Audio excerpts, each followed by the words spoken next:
have the, I could have the next slide, please, Emma. And the next one again.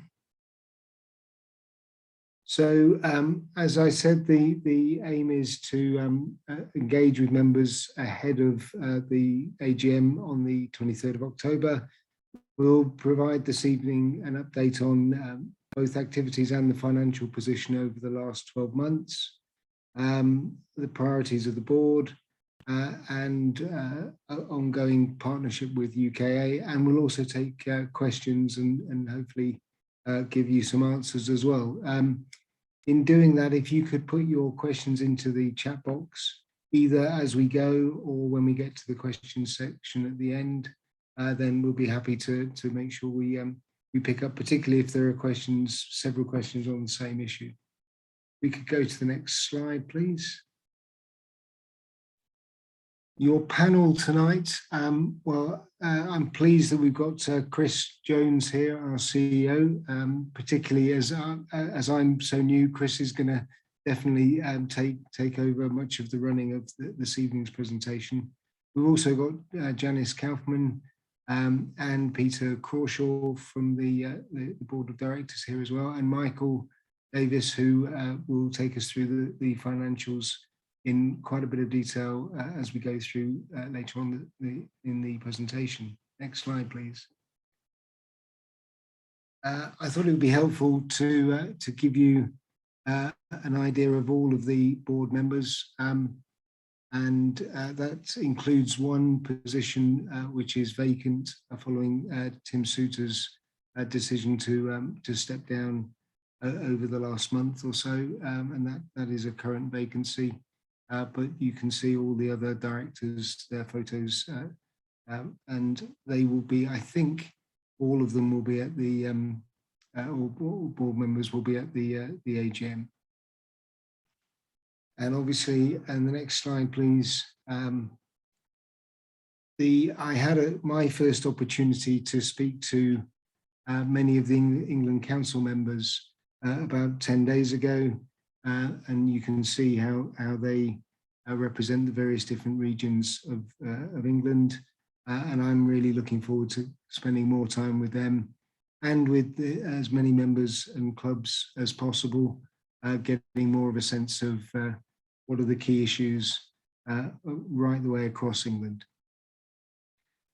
Before I hand over to Chris, I wanted to maybe answer the question for those of you who haven't met me, why I was so keen when approached to look to put myself forward to be the chair of England Athletics, and a little bit more about my background. I'm not going to go into huge amounts of detail, but for me, I've always seen, and sport has always been a big part of my life generally, and I think sport is such a fundamental source and force for good in terms of society, particularly when we talk about running and athletics, from the engagement for both young children through to those who are retired, from the elite through to casual runners.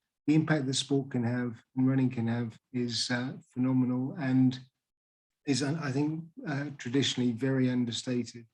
And in that context, running, although not membership of clubs, but running is actually the largest participation sport in the UK, engaging over 7 million people in England in particular regularly. So it really does warrant a huge amount of attention in terms of the impact it can have. I've seen personally the impact is not just a physical well-being impact, but also mental well-being, and that I think is particularly relevant given the pandemic. Sport for me grows confidence. It helps people deliver and understand their potential. It helps understand teamwork, and it helps people understand how to deal with both success and failure. Personally, I've been very involved in football, rugby, and cricket, but I've also been a runner for some time. But it became particularly important to me when I was diagnosed with Parkinson's about 7 years ago. The only thing that is known or proven to have an impact on slowing the condition is exercise of one form or another, and I've thrown myself very much into running. I've become a member of a local running club and enjoy the social side of that as well. And I've learnt and been inspired by a number of runners in doing so, and I've taken part in a number of marathons, most recent one being at the weekend in London. And I've seen the impact that the sport can have on my life and basically my attitude and my mindset, as well as my mental well-being. So, and I've seen that impact on my children and my family as well. When I look at where we stand today, though, there are clearly plenty of challenges, as well as lots of reasons to be positive about the sport. The recovery from the pandemic, we've seen the number of members and active members participating starting to recover. But overall, whilst club running has been growing, track and field particularly has had a lower participation rate, and there are challenges with venues. There are challenges not necessarily with getting coaches in at the lower levels, but maintaining and supporting the high quality officials and coaches. And clearly there have been some changes and occasional frictions in terms of the relationship with UK athletics over the years. And that's an important area to focus on. Finally, for me, it's really important that we retain in all that we do a focus on the sport and good governance as part of that, and good governance with a purpose. You may ask, what is it that I think I bring to the table, given that I'm not steeped in athletics experience on a day-to-day basis. My style and my expertise really is about bringing together diverse teams, bringing together people with different skills, different capabilities, and trying to leverage those skills and capabilities together. I've done that in financial services for the last 35 plus years, and I've done it on an international basis as well as a UK basis. I've typically done it in areas where I have a passion and an interest, but not necessarily where I have a deep technical knowledge. And I think that helps me listen to people, and it helps me try and bring out the best in people. And that's really what I aim to try and do in my role coming into England Athletics, to listen, to understand, to engage, and to bring that experience and passion to bear as much as possible.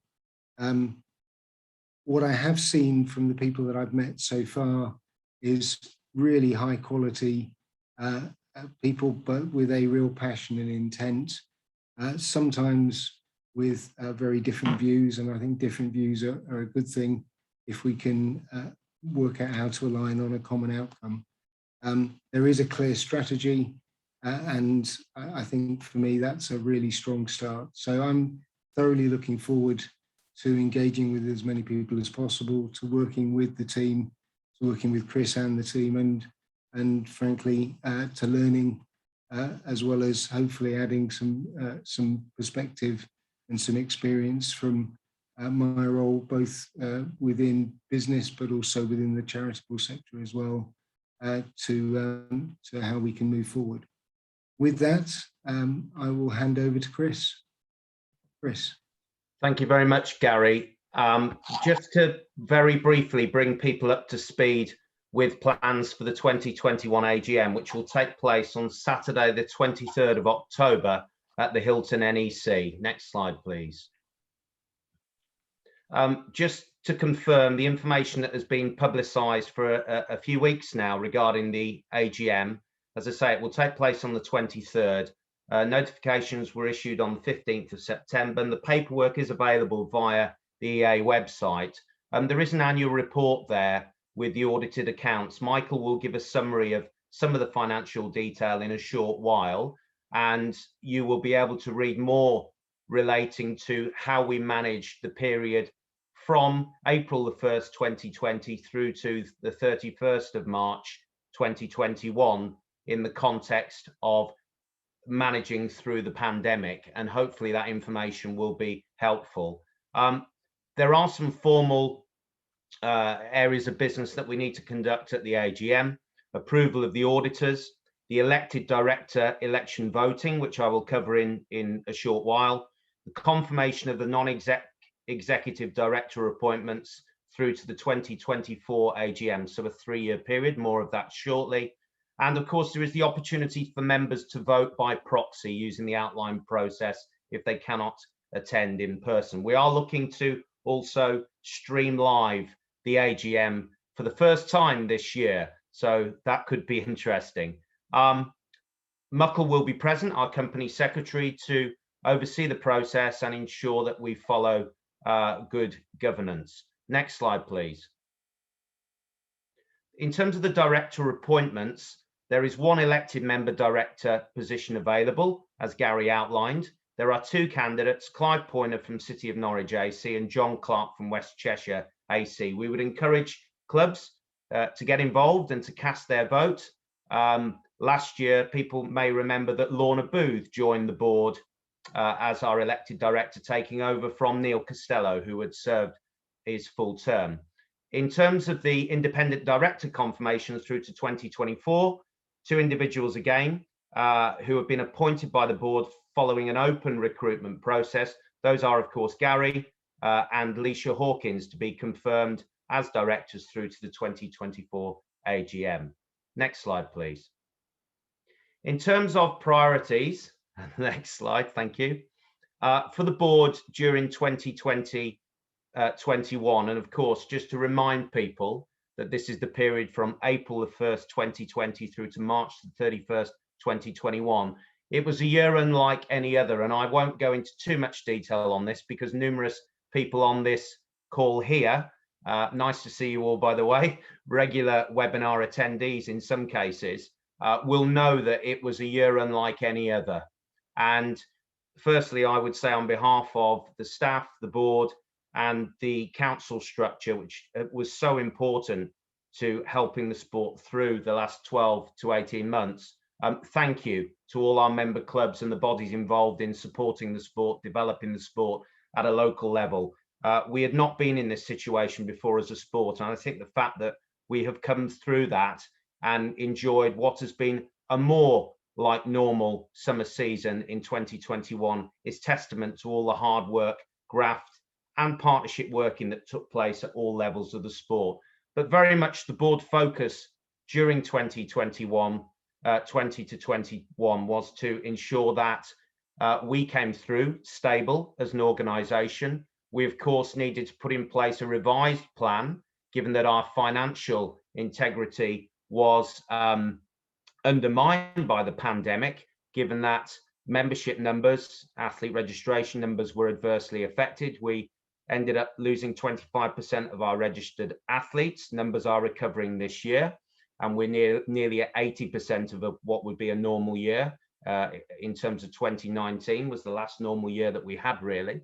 And also our major sponsor, DW Fitness First, unfortunately went to the wall, and we lost a considerable amount of finance there. And of course, we were not able to license the normal 4,000 road races that we would in a given year.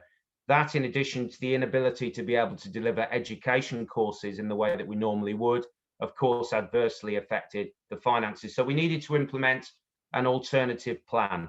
And as you'll see by looking at the annual accounts, we managed to salvage what was projected to be a pretty desperate situation at one stage. And we're now obviously in October 2021 in a far more stable position. We worked very actively on developing at the same time the relationship with UK Athletics and the other home country federations, more of that later. And we also led a consultation on behalf of the members of UK Athletics on the future membership model for UK Athletics. And that is a work in progress still. And you will know that there is information on the England Athletics website on the consultation that we ran, which concluded in April. And you will also have seen publicised that there was an EGM recently of the members of UK Athletics, and that decision to adopt a new membership model has yet to be approved, and that is a work in progress. And we will be working to support that process proactively. And no doubt, if there are any other questions that people have got on that matter, we would be happy to answer them. I would like to personally, on behalf of the executive, thank the board for all their support during 2021, a unique period. And of course, one of the things that we needed to do during this period was recruit a new board chair, because in the early part of this year, Myra Nimmo announced her intent to stand down as chair.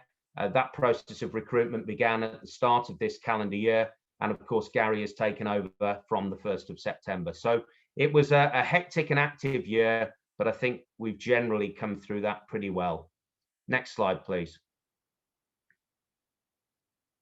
In terms of some of the numbers, what we were able to deliver when the first restrictions were raised during the summer, obviously some of these numbers were down on usual times, but we were able to license 300 track and field competitions, 300 road races, and we were also able to offer a number of virtual race licenses. Our clubs were fundamentally important in bringing back our sport, and we were able to offer a series of club support grants to clubs and other providers to help ease that period where clubs were facing numerous challenges in bringing our sport back, particularly when it came to accessing facilities where facilities perhaps were not operating as they once were, with a number of facility staff being placed on furlough.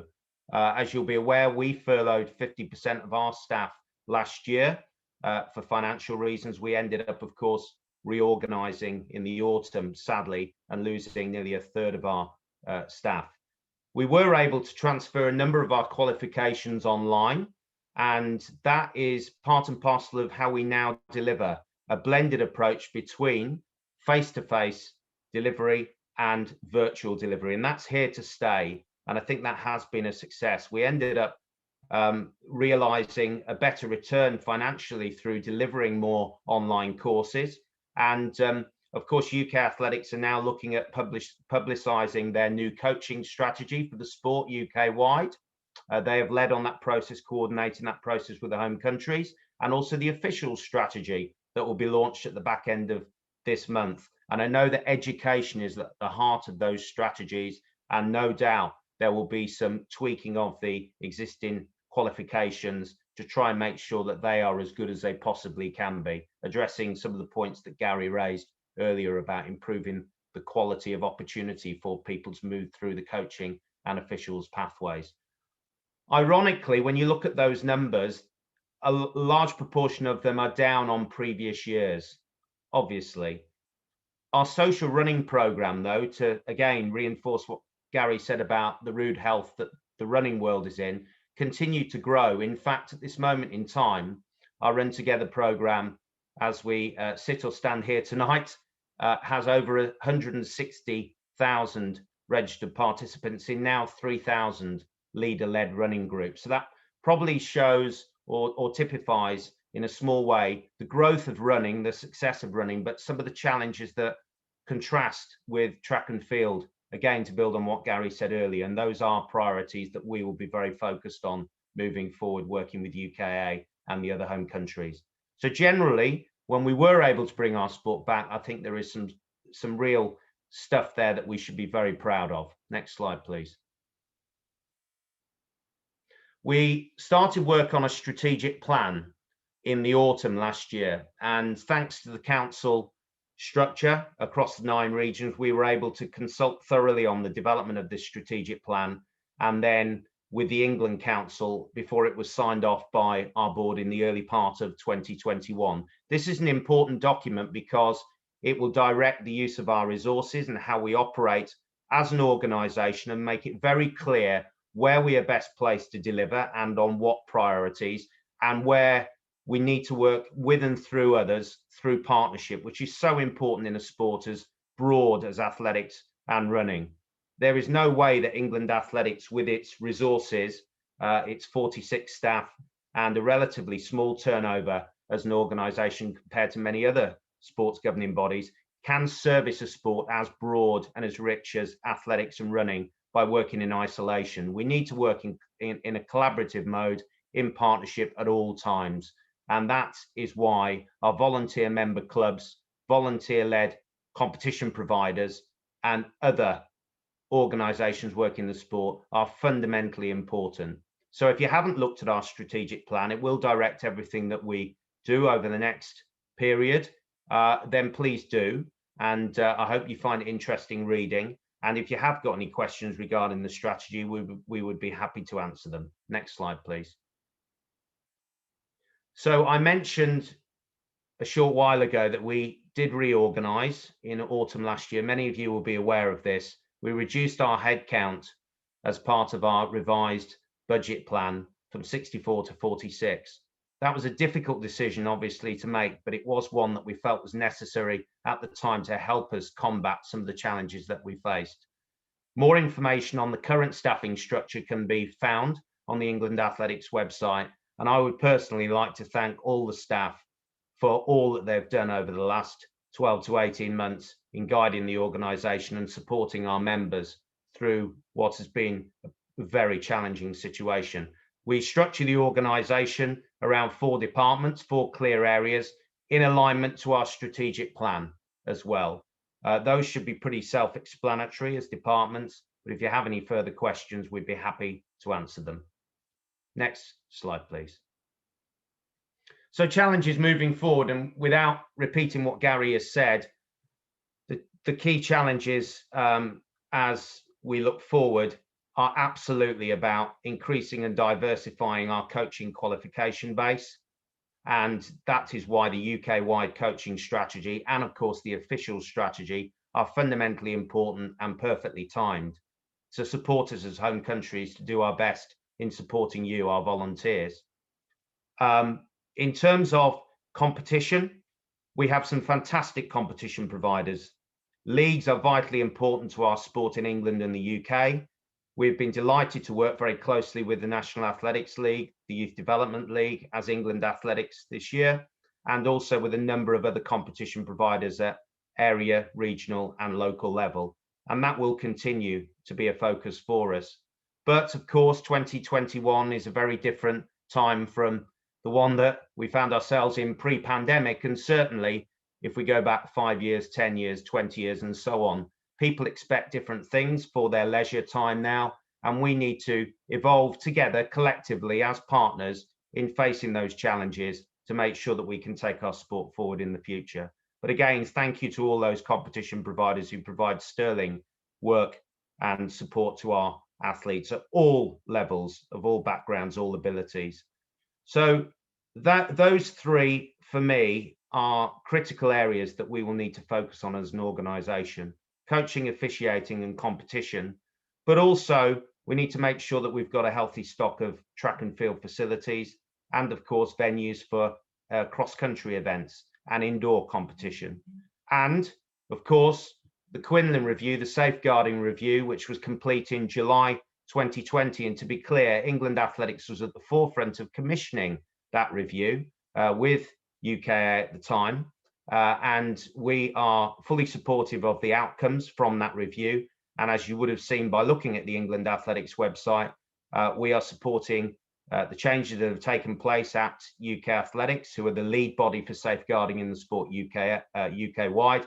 And we have also added additional staffing resource specific to our roles and responsibilities to support our clubs to put in place good policies, procedures and structures to mitigate and remove the risks that exist at a local level. It's a challenging area. I would say of everything that we do, it's the most important thing that we do to keep people safe in our sport before we even start talking about some of those other challenges on there.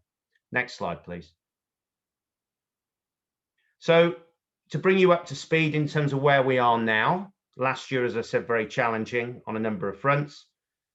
Progress is assuring.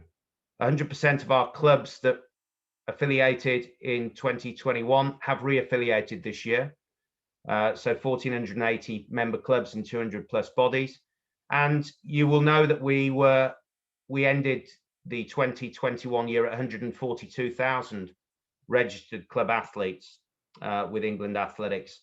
And in a normal year, to give you a flavour, in a normal year, and I'll use that year 2019 again, we had just under 190,000 registered athletes. So we took a considerable dip. We're now up past 150,000. So things are recovering slowly but surely. And thanks again for the clubs and their supporting, helping us to get to this position. We've licensed more track and field competition events. It's been more like a normal summer, albeit with some of the restrictions remaining in place until July. Let's hope we're out of the worst now. And we've certainly licensed more road races this year, 2,000. And of course, the Great North, Great Manchester, the London Marathon returning is a sign that things are getting back to some sort of normality. And of course, our friends at Parkrun have made a storming return to the parks across the country. We have a challenge as established before around track and field participation, and particularly when it comes to competition. The numbers are down competing this year, a third lower than in 2019. So I think we've all got to be very honest about this, all of us with each other, and say this is a real shared challenge here, one that we can tackle together to address, but it is a real issue, as already said this evening. And then there are obviously 800 newer progressing coaches coming through the system, with 900 more booked onto courses. But as Gary said, entry level leadership courses, leadership in running and fitness, athletics leader and coaching assistant, those are the courses that are very popular. I'm particularly interested in getting more people through the athletics coach qualification and out the other side, and also seeing more people move into event specialist qualifications. And I know UK Athletics realise that's an important area to focus on. And we've already mentioned the challenges with officials, getting more people into our sport. Next slide, please. Okay, I'm going to hand over to Michael to give a brief summary of the financial situation. Over to you, Michael. Thank you, Chris, and welcome to everybody. Before we get going, I think it's important to note that the audit of the 2021 finances took place in the summer. It was a more rigorous audit. It took over 3 weeks to go through, mainly due to the change in auditing practices. But I'm pleased to say that we came through that with a clean audit without qualification. One of the key areas of focus would have been going concern, and the auditors, if you look at the accounts, speak more affirmatively about our going concern status. So the financial accounts and reports are on the website, as previously said by Chris, and they're also filed at Companies House for those who want to access them there as well. Next slide, please, Emma. As Chris mentioned, the beginning of the financial year was challenging in that COVID had just hit. Our previously presented budget had to be re-reviewed, and we went through a significant scenario planning process to identify what the likely budget and outcome would be for the financial year. We agreed on, and the board supported, a deficit budget, slight deficits, recognising all of the impacts that would happen to the income streams, as mentioned, and also looking at how we would manage our expenditure appropriately. And as Chris has already mentioned, the staff and restructure. We took a view around how we'd manage our expenditure as well, and we'll talk about that in a bit when we look at the numbers. But from a top level view, you can see that our income was down significantly, 2.6 million. However, we managed to retain a year-end surplus, mainly through managing our cost base appropriately and responding to some of those needs to ensure that the income that we did achieve was as effective as possible in terms of meeting the needs of the sport. And our reserves position was improved, and we are within our sort of reserve requirement parameters. You can see the makeup of the source of income. Some of the key items that would have been more significant on there would have been courses and workshops and road race license fees, which is typically around 20% of the makeup of our income. And next slide, please, Emma. So here's a detail. What we thought we'd show is the previous year, so you can see what life was like when it was slightly better, our actuals for the year, and just give you a view to where we're trying to go in terms of the budget for 2022. Key messages to note: our grants income, it's pretty much in line with the profile we secured with Sport England. So while it's gone down, we anticipated it would go down. That's how it was profiled.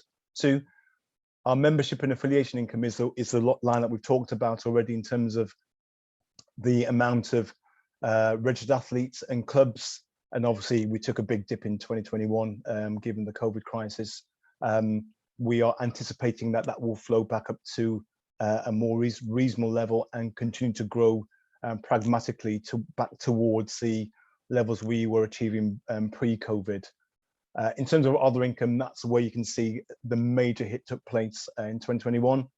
Coach education in particular, road race licensing, our commercial income, and some elements around our competitions where we didn't deliver competition the same way. So you can see how that had an impact. 2022 is looking at growing some of those streams back to pre-COVID levels, but we've taken a careful view around our budgets not to be too over-optimistic on that. And we believe that's a deliverable budget for this year. In terms of our expenditure, we took a view around our external costs, or our delivery costs as we refer to them, in terms of identifying which things wouldn't take place as a result of COVID, and we knew there were some things we couldn't deliver in the year, so they were just put on the back burner and not delivered at all. We then focused on the things that would help and support our members, either the at-home or the return to play and training activities, and they took priority. And then we also took a view to the things that weren't essential in the context of the COVID pandemic and trying to get ourselves back to some degree of normality. We would just stop doing. So it was a very acute and drastic knife taken to our cost base. And of course, the staff cost, which you can see, had a significant impact in terms of reducing our number of staff in the headcounts, but also curtailing things like travel costs, even when it was possible for us to travel, just making sure we were as pragmatic as possible in terms of how we managed our finances. You can see that in 2022, the activity level, the external costs are ramping back up to near normality, and that's really to deliver the standard set of services and provisions that we would do to our members, our clubs, supporting competition and the like. And our staff costs have retained at sort of the 2021 level, whilst we might reshape a few things. By and large, that will remain as is. That gives us a 81k surplus for 2021, as you are aware, and we're looking to grow that in 2022 sensibly, and also maintain the appropriate level of reserves that's required for our operation. Next slide, please, Emma. We thought we'd show a trend as well, pictures rather than numbers, so you get a sense of what's remained stable over the last 4-year period, and what's taken a hit. And clearly the other income, mainly the coach education, road race license, and commercial income is the thing that's been hit the most. Thankfully, our membership income was growing year on year, and that's giving us some scope around the reserves, and hopefully we'll get back to those levels. And our grant income, and we say in our strategy that we don't want to be overly reliant on any sort of public funding, and we've got a sort of 30% threshold for that. We are heading back into that territory in the 2022 budget, but clearly the grant income was essential for our operations during 2021 when other income streams were diminishing. Next slide, Emma. In terms of expenditure, this is interesting to show where we spend our money and how that helps to support our members, our clubs, our athletes, our volunteers. I think it's really good to note that during the COVID year, most of our focus was all around delivery, making sure that we could support our member clubs. And that's evidence, even though there was reduction in pretty much most of those areas of spend. Obviously, we could only spend what we received in the year, but as the predominant proportion of that spend was outward facing in terms of making sure that we were supporting our clubs, supporting competition in whatever form took place during the year, and trying to keep all other costs down to their bare minimum. And I'd like to think we achieved that successfully in the year. Next slide, Emma. So in terms of where we're going for 21-22, budget has been set, and you can see the makeup of the income that will support our activities for the year. Heavy reliance on membership and affiliation. As I said, grant funding from mainly from Sport England, around that 30% mark. And we are hopeful that the core programs and services, which are our, the bread and butter of coach education, delivery, competition and road race license, will return back to those levels that we previously experienced. And so far, as Chris said, the signs are looking quite promising on that. Next slide, please, Emma. This slide just gives indications to, as we did for 2021, where the money is going in terms of how we invest in the sport. And I think it's important to know that all our income, both grant funding, membership and affiliation, road license, goes back into supporting the sport and ensuring that we are delivering to strategic plan in the shape that we've articulated. And hopefully you're feeling that sense of support across all the various aspects of making sure our clubs are sustainable, ensuring we got good competition at all levels, from grassroots right through to Commonwealth Games, ensuring our coaches are adequately supported, trained, and we get more and grow more coaches in that sphere. And even at the what we're calling the back end of our operations, the overheads, is still focused on ensuring that we deliver effectively to the membership and to the sport. So hopefully that's been quite a helpful explanation of where we are and where we're going for 21-22. I think it's my last slide, Emma. Can you just check? There we go. Oh, back to you, Chris. Thank you, Michael. Just a short coverage of partnerships, critical partnerships for us. Next slide, please. So our relationship with Sport England is an important one. They currently provide, as you've seen, just over 30% of our income. That has reduced significantly over the last decade or so as we brought more membership income into the organisation. But they are a critical and close partner, and we're currently in discussions with them about where they could or should be able to support us from April the 1st next year for the next 5 years. And whilst nothing has been confirmed yet, we believe that we are in a positive position to be able to secure continued funding from Sport England to support our activities.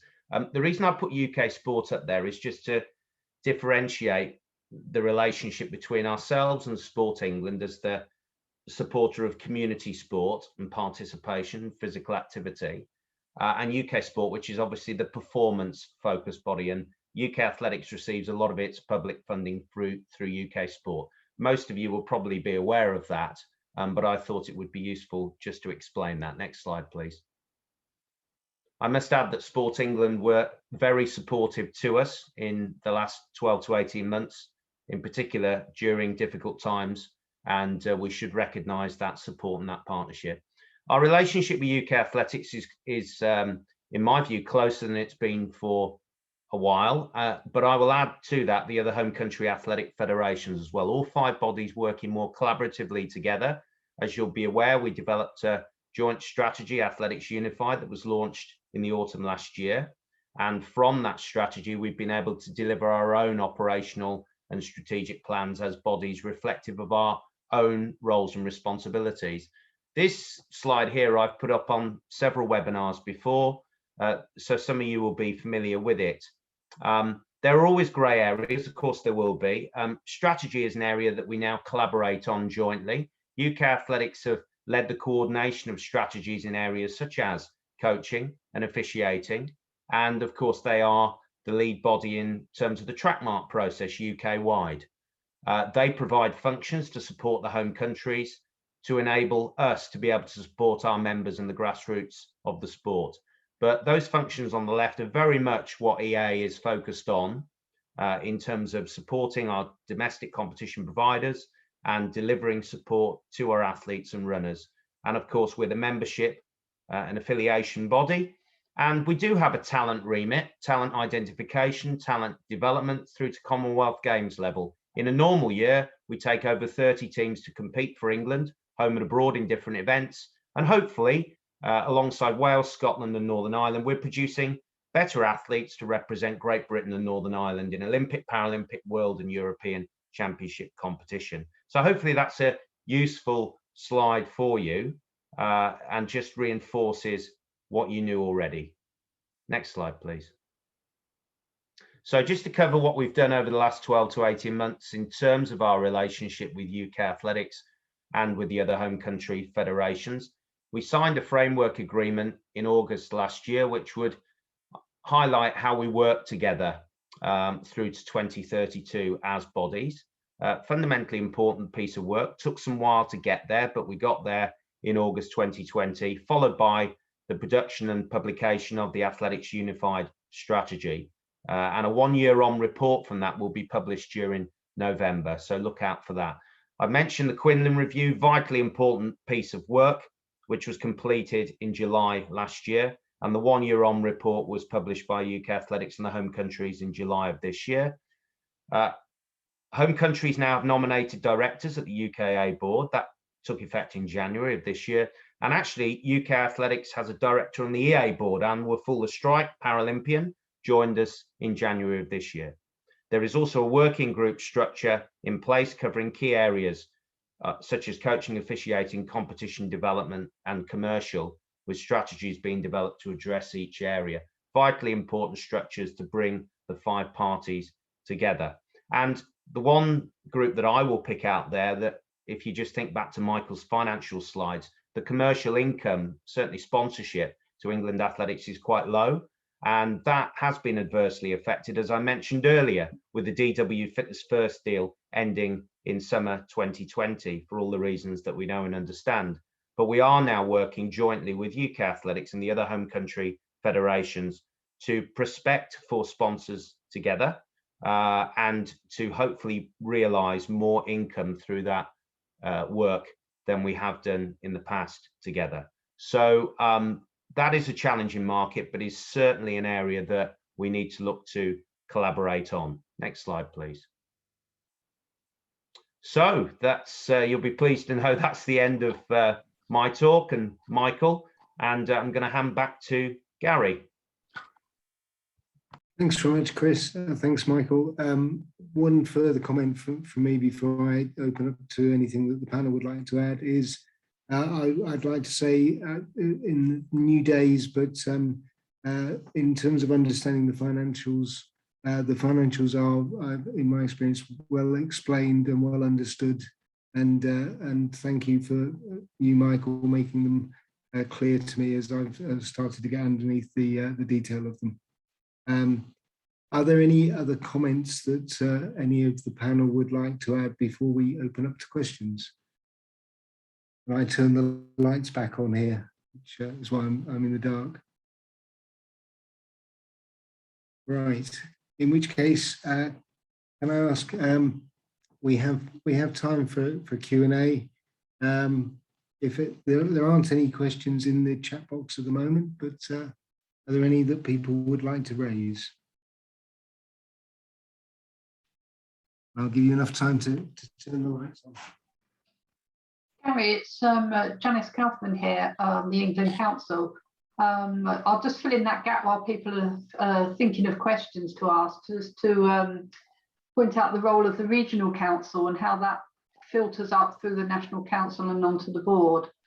So the Regional Council are quite diverse in their makeup, not just across the age groups, gender and diverse ethnicity, but also across road running, cross country, officiating, coaching, and track and field. So each regional council is quite diverse in its makeup, and then represents the clubs up through that structure. And England Athletics also cascade information down through the regional councils and back out, consulting on various initiatives. So it's vitally important for the regional councils to have their fingers on the pulse in the regions. And they also have a role to play in the nomination of awards at the Hall of Fame, and also in licensing, and give their regional view on licenses and where there's clashes, and maybe suggesting other dates for competition where there's a clash that won't be able to be officiated. So hopefully that's a little bit of an overview of the regional council and our function, and how we escalate issues up through to England Athletics. And I'm happy to take any questions on the panel as well. Thanks, Janice. We have got one question in the chat box from Mike Harris, which was, could we give again the latest situation regarding membership of UKA and the future of UKMC? Chris, would you mind picking this one up, please? Yeah, no problem, Gary.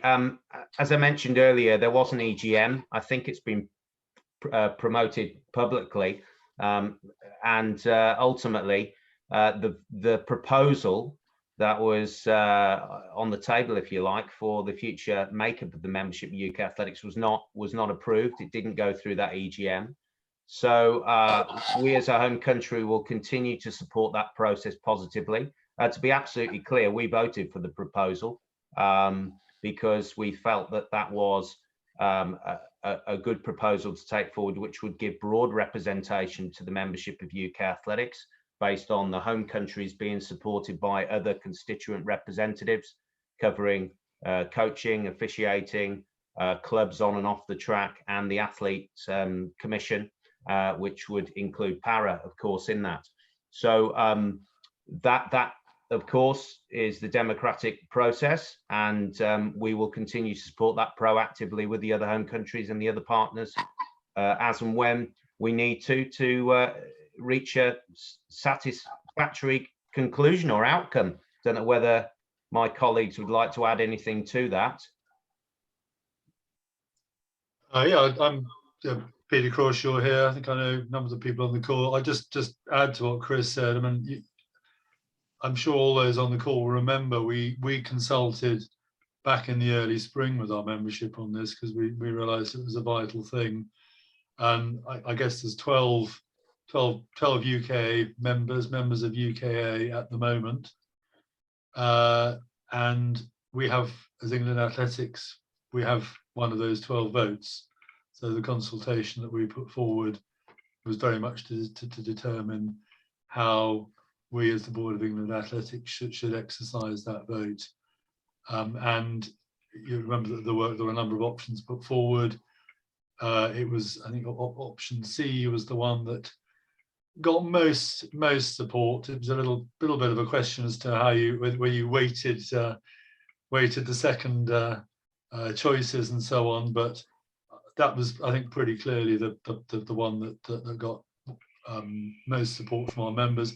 And as a board, we were swayed by that and convinced that that was the way to go. And I think the proposal that came forward was pretty closely aligned to that.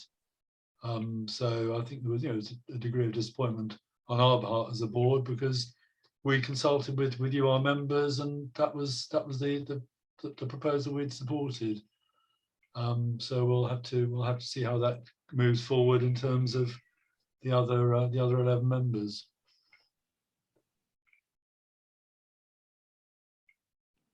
Okay. I think from Mike as well, the latest regarding the competition calendar for 2022 and league dates. Chris, is that something you can do? I can of course contribute. I'm looking at Janice, who's in the middle of my screen here, as obviously member of council, but also member of the YDL committee who might have a view on this as well. Obviously, it's a challenging process, Mike, you know, every year to try and pull together a calendar that's coherent, that avoids clashes, which is always impossible, as we know, in what is a congested and rich calendar of competitions. I believe the process is ongoing. I think there are some webinars, or there's certainly one webinar that I think was being planned. James Williams, I believe, is the lead CEO on the competition working group. We have representation on that through Martin Rush, Nicola Schedule's involved as well, to make sure that we're representing the interests of England. But that kind of tapestry, if you like, I believe is still taking shape at this time. Janice, correct me if I'm wrong on any of that, but please feel free to add to that. Yes, Chris, you're correct. UKA are going to hold a webinar just to go through the process that they've undertaken this year. And they have some priorities. Obviously, the overseas competitions and the championships dates go in the calendar first. And then they've gone to the National League. So I believe that, well, I know that the YDL dates have now been agreed. I believe the National League dates have been agreed and the area dates.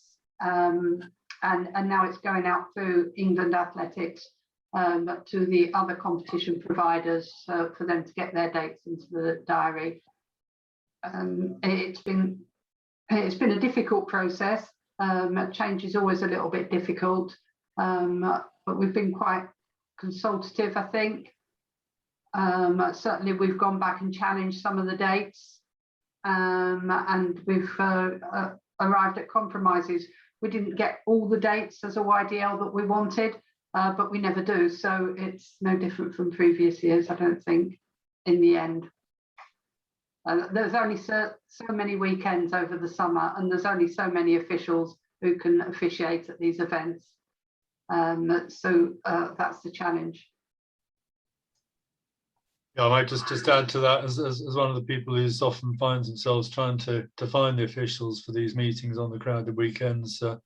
Always very interested in that.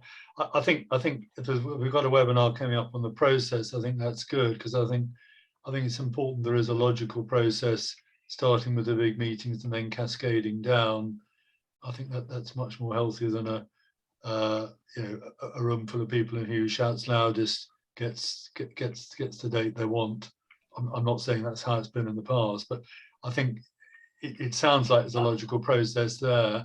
And I think we just need to give some transparency to people so they can see how it's working and that it is logical. It's a particularly challenging year next year because there's 3 championships. So the Commonwealth Games, World Championships and European Team Championships. So that's 3 weekends straight away or more.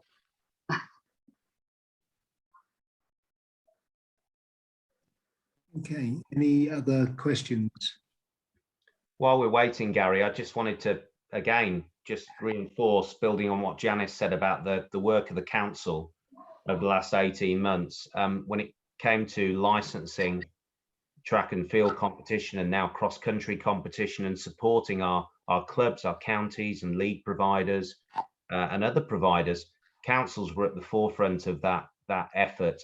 And it was a thankless task, really. It was really difficult to do at short notice. But if you add that to the work that the councils have done in the area of volunteer award recognition, holding and hosting all the virtual award nights that took place at the back end of 2020 and the early part of 2021, that was invaluable as well. So, on behalf of the staff, thank you to all 9 regions and the chairs in those regions. Absolutely. I just make one other comment, going back to the question about membership of the future of UKMC. Obviously, since the GM has been the appointment of a new of UKA, and Ian Beattie and I have spoken, and I think it'll be interesting to see how he looks to take things forward as well. And I know that one of his priorities is making sure that there is a good and close working relationship, which I think is worth saying. And clearly we need to understand what was part of the vote that made others feel they weren't comfortable with that EGM. And that's something that I know he'll be doing as well. Gary, there was one pre-submitted question regarding track mark, and I didn't want to kind of miss the opportunity to respond. Thank you to the individual who submitted that. It was regarding the track mark process and general observations around track mark and facilities. If there are any more detailed points, Ed Hunt is our facilities and planning manager, who is employed by England Athletics. He does a day or so a week for UK Athletics, leading on track mark UK wide. Ed and the club support manager team work closely with clubs and operators to identify funding opportunities. This is obviously a key area for track and field in particular. We've had some success over the past few years working with funding bodies like Sport England, London Marathon Charitable Trust to lever in investment into track and field facilities. Areas like Norman Park Indoors, exciting project there. As you know, Tim, who's on the call, is heavily involved in leading. Northwood Stadium, Stoke and Yarborough as well. And I think track markers, in addition to that, track mark has been important in terms of leveraging additional finance into our sport as well. So just to give a flavour to people, over the last 18 months, 164 Unit 1 track inspections have been carried out. 143 Unit 2 inspections have been conducted. And as a result of the inspections, £1.5 million has been invested into cages. 1 million went on 76 cage modifications and £500,000 on 17 new cages, and around £7.5 million on track resurfacing projects. So TrackMark, I think, is a good tool to essentially alert track operators and owners with an early warning system, if you like. And then, of course, the survey and inspection process helps to encourage the right investment into those facilities to bring them up to scratch again.